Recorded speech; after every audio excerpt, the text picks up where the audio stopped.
ಕೇಂದ್ರ ಚುನಾವಣಾ ಆಯೋಗ ನಡೆಸಿರುವ ಎಸ್ಐಆರ್ ಪ್ರಕ್ರಿಯೆ ಉತ್ತಮ ರೀತಿಯಲ್ಲಿ ನಡೆಯುತ್ತಿದೆ. ಆದರೆ ರಾಜ್ಯ ಸರ್ಕಾರ ಕಾನೂನಿನ ಬೆಂಬಲ ಇಲ್ಲದೆ ಕಾಯಂ ನಾಗರಿಕ ಶಾಶ್ವತ ನಿವಾಸ ಕಡ್ಡಾಯ ಎಂದು ನೋಟಿಫಿಕೇಷನ್ ಹೊರಡಿಸಿದ್ದು ರಾಷ್ಟ್ರೀಯ ಭದ್ರತೆಗೆ ಧಕ್ಕೆ ತರಲಿದೆ ಎಂದು ಬಿಜೆಪಿ ಮುಖಂಡ ಎಂಬಿ ಜಿರಲಿ ಆರೋಪಿಸಿದರು. ಶನಿವಾರ ಬೆಳಗಾವಿಯಲ್ಲಿ ಸುದ್ದಿಗೋಷ್ಠಿಯಲ್ಲಿ ಮಾತನಾಡಿದರು.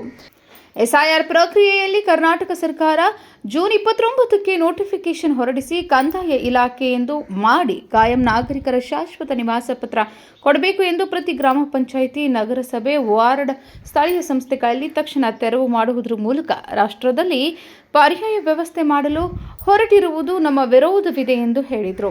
ರಾಷ್ಟ್ರೀಯ ಭದ್ರತೆಗೆ ಧಕ್ಕೆ ತರುವ ಕಾನೂನನ್ನು ರಾಜ್ಯ ಸರ್ಕಾರ ಜಾರಿಗೆ ತಂದಿದೆ. ಅಲ್ಲದೆ ರಾಜ್ಯ ಸರ್ಕಾರ ಅಕ್ರಮ ವಲಸಿಗರಿಗೆ ಸ್ವರ್ಗ ಮಾಡಿಕೊಡಲು ದಾರಿ ಮಾಡಿಕೊಟ್ಟಿದೆ. ಇದರಿಂದ ರಾಷ್ಟ್ರೀಯ ಭದ್ರತೆಗೆ ಆತಂಕ ಬರಲಿದೆ. ಈ ಕುರಿತು ಕೇಂದ್ರ ಸಚಿವೆ ಶೋಭಾ ಕರಂದ್ಲಾಜೆ ಕೇಂದ್ರ ಗೃಹ ಸಚಿವರಿಗೆ ಪತ್ರ ಬರೆದಿದ್ದಾರೆ ಎಂದರು. ರಾಜ್ಯ ಸರ್ಕಾರ ಹೊರಡಿಸಿರುವ ಶಾಶ್ವತ ಕಾಯಂ ನಿವಾಸ ಕಡ್ಡಾಯಗೊಳಿಸಿರುವ ನೋಟಿಫಿಕೇಷನ್ ಅನ್ನು ರಾಜ್ಯ ಸರ್ಕಾರ ತಕ್ಷಣ ಹಿಂಪಡೆಯಬೇಕು ಎಂದು ಆಗ್ರಹಿಸಿದರು. ಬೆಳಗಾವಿ, ಬೆಂಗಳೂರಿನಲ್ಲಿ ಅಕ್ರಮ ಬಾಂಗ್ಲಾ ರಹವಾಸಿಗಳು ವಲಸೆ ಬಂದಿದ್ದಾರೆ. ಅಂತಹವರಿಗೆ ರಕ್ಷಣೆ ಮಾಡುವುದನ್ನು ಬಿಟ್ಟು ನಮ್ಮ ರಾಜ್ಯದವರಿಗೆ ಸಿಗಬೇಕಾದ ಸೌಲಭ್ಯ ಬೇರೆಯವರಿಗೆ ಹೋಗುವುದು ತಪ್ಪಿಸಬೇಕು ಎಂದು ಒತ್ತಾಯಿಸಿದರು. ಬೆಳಗಾವಿ ಮಹಾನಗರದ ಉಪಮೇಯರ್ ಅವರಾಗಿರುವಂತಹ ಹನುಮಂತ ಕೊಂಗಾಲಿ ಅವರೇ, ಮಹಾನಗರದ ಇನ್ಚಾರ್ಜ್ ಆಗಿರುವಂತಹ ಪ್ರಸಿದ್ಧ ವಕೀಲರು ಆಗಿರುವಂತಹ ರಮೇಶ್ ದೇಶಪಾಂಡೆ ಅವರೇ, ನಮ್ಮ ಮಾಜಿ ರಾಜ್ಯ ಕಾರ್ಯದರ್ಶಿಗಳು ಸಹೋದರಿ ಉಜ್ವಲಾ ಅವರೇ, ಸ್ನೇಹಿತರು ಉದ್ಯಮಿದಾರರು ಆಗಿರುವಂಥ ರಾಜೇಂದ್ರ ಹರ್ಕುನಿ ಅವರೇ, ವೇದಿಕೆ ಮೇಲೆ ಇನ್ನೂ ಕೆಲವೊಂದು ಕಾರ್ಪೊರೇಟ್ಸ್ಗಳು ಮತ್ತು ಮಹಾನಗರದ ಕಾರ್ಯದರ್ಶಿಗಳಾಗಿರುವಂಥ ಹಿರಯ್ಯ ಕೋತ್ ಅವರೇ, ನನ್ನ ಪತ್ರಿಕಾ ಮಾಧ್ಯಮದ ಎಲ್ಲ ನನ್ನ ಸ್ನೇಹಿತರೆ, ಒಂದು ವಿಶೇಷ ಸಂದರ್ಭದಲ್ಲಿ ಈ ಒಂದು ಪತ್ರಿಕಾ ಗೋಷ್ಠಿಯನ್ನು ನಾವು ಕರೆದಿದ್ದೀವಿ. ಇಡೀ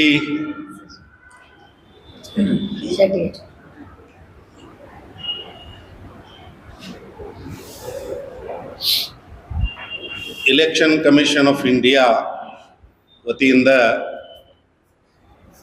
ಎಸ್ಐಆರ್ ನಡೆಯುವಂಥ ಸಂದರ್ಭದಲ್ಲಿ ಈಗಾಗಲೇ ಎನ್ಯುಮರೇಷನ್ ಫಾರ್ಮ್ಗಳನ್ನು ವಿತರಣೆ, ಡಿಜಿಟಲೈಸೇಷನ್ ಪ್ರಕ್ರಿಯೆ ಎಲ್ಲವೂ ಬಹಳ ವ್ಯವಸ್ಥಿತವಾಗಿ ಯೋಗ್ಯ ನಾಗರಿಕರಿಗೆ ಮತದಾನದ ಹಕ್ಕು is A very important aspect of the democratic system ನಡೆಯುವಂಥ ಸಂದರ್ಭದಲ್ಲಿ ಕರ್ನಾಟಕ ರಾಜ್ಯ ಸರ್ಕಾರ ಜೂನ್ 29, 2026ಕ್ಕೆ ಒಂದು ನೋಟಿಫಿಕೇಶನ್ ಅನ್ನು ಇಶ್ಯೂ ಮಾಡಿ, that notification has bin issued by revenue department of the Karnataka state ಮಾಡಿ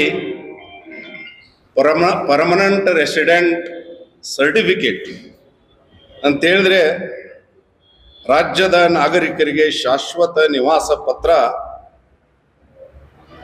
ಕೊಡಬೇಕು ಅಂತ ಹೇಳಿ ಕರ್ನಾಟಕ ಸರ್ಕಾರ ಏಕದಮ್ ಎಚ್ಚೆತ್ತುಕೊಂಡು ಪ್ರತಿ ಗ್ರಾಮ ಪಂಚಾಯಿತಿಯಲ್ಲಿ ಮತ್ತೆ ಪ್ರತಿಯೊಂದು ನಗರ ಸಭೆಯ ವಾರ್ಡ್ಗಳಲ್ಲಿ, ಸ್ಥಳೀಯ ಸಂಸ್ಥೆಗಳಲ್ಲಿ ಸಹಾಯ ಸೌಲಭ್ಯ ಕೌಂಟರ್ಗಳನ್ನು ಇಮಿಡಿಯೇಟ್ ಆಗಿ ಓಪನ್ ಮಾಡಬೇಕು ಅನ್ನುವಂಥದ್ದನ್ನು ಮಾಡೋದರ ಮುಖಾಂತರ ರಾಷ್ಟ್ರದಲ್ಲಿ ಪರ್ಯಾಯ ವ್ಯವಸ್ಥೆಯನ್ನು ನಿರ್ಮಾಣ ಮಾಡಲಿಕ್ಕೆ ಹೊರಟಿದೆ.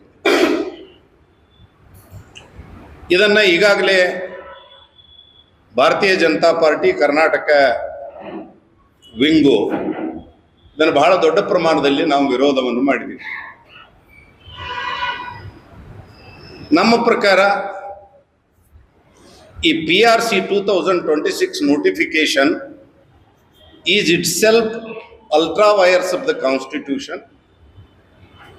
ಕಾನೂನು ಮತ್ತು ಸಂವಿಧಾನ ಬಾಹಿರವಾಗಿರುವಂಥ ನೋಟಿಫಿಕೇಶನ್ ಇದು. ಎರಡನೆಯದಾಗಿ ರಾಷ್ಟ್ರೀಯ ಭದ್ರತೆಗೆ ಧಕ್ಕೆ ತರುವಂಥ ಒಂದು ಕಾನೂನು ಇದು. ಈ ರೀತಿಯಾದಂಥ ಶಾಶ್ವತ ನಿವಾಸ ಪತ್ರಗಳನ್ನು ಕೊಡಲಿಕ್ಕೆ ಯಾವುದೇ ಕಾನೂನಿನ ಅಡಿಯಲ್ಲಿ ಆಗಲಿ ಸಂವಿಧಾನದ ಅಡಿಯಲ್ಲಿ ಆಗಲಿ ವ್ಯವಸ್ಥೆ ಇಲ್ಲ. ಇದರ ಮುಖಾಂತರ ಕರ್ನಾಟಕ ಸರ್ಕಾರ ಅಕ್ರಮ ವಲಸಿಗರಿಗೆ ಮತ್ತೆ ಯಾರು ಕಾನೂನು ಬಾಹಿರವಾಗಿ ವಿದೇಶದಿಂದ ಬಂದಂಥವರು ಕರ್ನಾಟಕದಲ್ಲಿ ಇದ್ದಾರೆ ಅವರಿಗೆ ಒಂದು ಸ್ವರ್ಗವನ್ನು ನಿರ್ಮಾಣ ಮಾಡಲಿಕ್ಕೆ ಅವಕಾಶ ಮಾಡಿಕೊಟ್ಟಂಗಾಗುತ್ತೆ.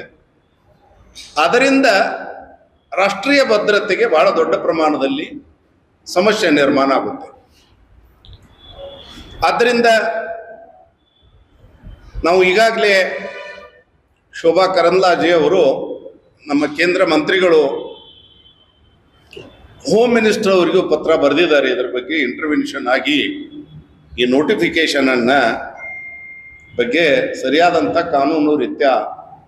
ಕಾನೂನು ಕ್ರಮ ತೆಗೆದುಕೊಳ್ಬೇಕು ಅನ್ನುವಂಥದ್ದು.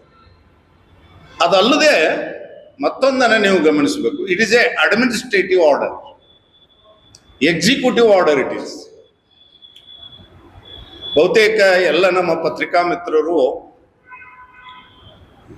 ಬಹಳ all intelligent I nose about the law. Legislative support ಇರುವಂಥ ಕಾನೂನುಗಳು ಬೇರೆ, ಸರ್ಕಾರದ ಎಕ್ಸಿಕ್ಯೂಟಿವ್ ಆರ್ಡರ್ಸ್ಗಳು ಬೇರೆ.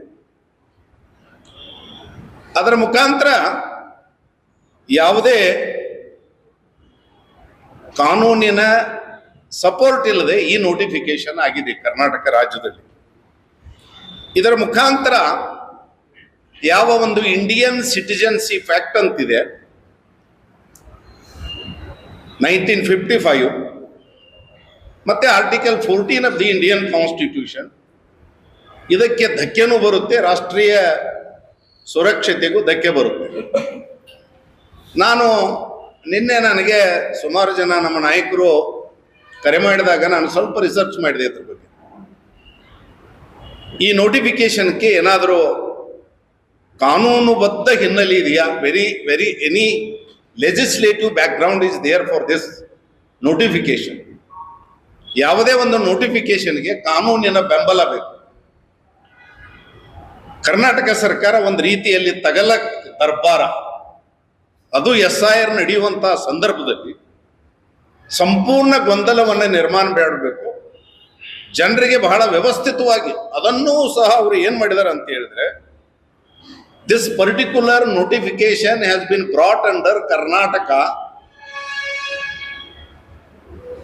ಸೇವೆಗಳ ಅಧಿನಿಯಮ 2011 ಕಡೆಗೆ ತಂದಿದ್ದಾರೆ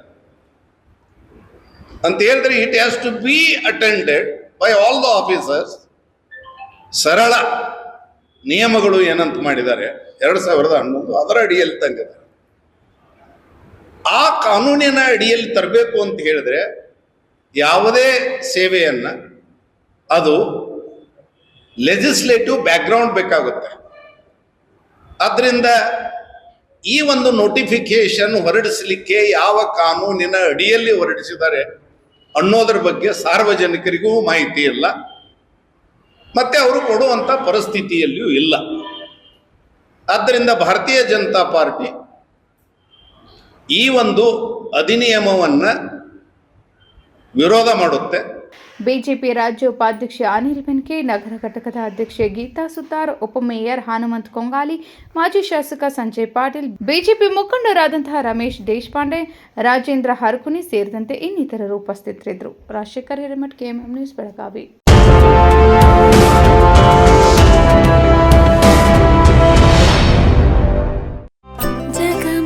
ಜಗಮಗ ಹೊಳೆಯುವ ಕಣ್ಣುಗಳು, ಹೃದಯದಿ ಹರುಷದ ಅಲೆಗಳು. ಬಂದಿದೆ ಶುಭಗಳಿಗೆ, ಪ್ರೀತಿಯ ಗಳಿಗೆ, ರೇಷ್ಮೆಯಲ್ಲಿ ಸುತ್ತಿದ ಸ್ವರ್ಣಗಳಿಗೆ. BS Channabasappa and Sons, The Textile Mall, Tilakvadi, Belagavi.